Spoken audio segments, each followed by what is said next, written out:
In less than a month, Kentuckians will cast their ballots, and the big local issue with all the attention is Amendment 2. Both sides are dug in on their positions and slogans about how your tax dollars can be spent on schools. Bodie Brooks talked to experts about what some of the research says.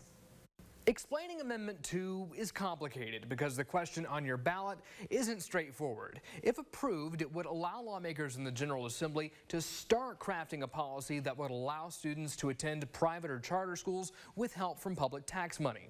Right now, we don't know what that future policy will look like. However, we can take cues from other states.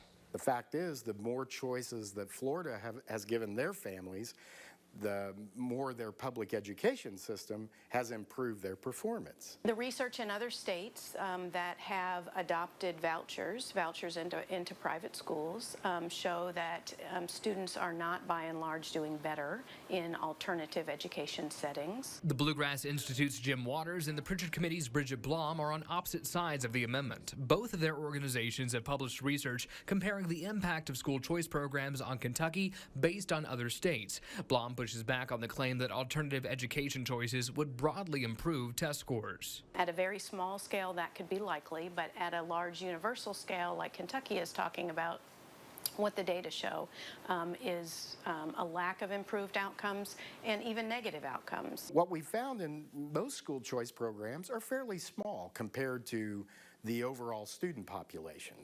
In Florida, 100,000 students attend school there with a scholarship or with some kind of financial assistance through one of the non-public school choice programs.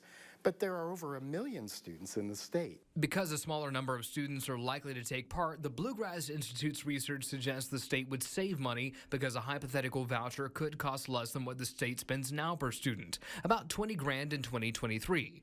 The Pritchard study shows disagreement in the taxpayer burden, arguing other states have developed runaway costs over time. You can read both organizations' findings in depth in this story on our website. For your local election headquarters, Bodie Brooks, Fox 56 News.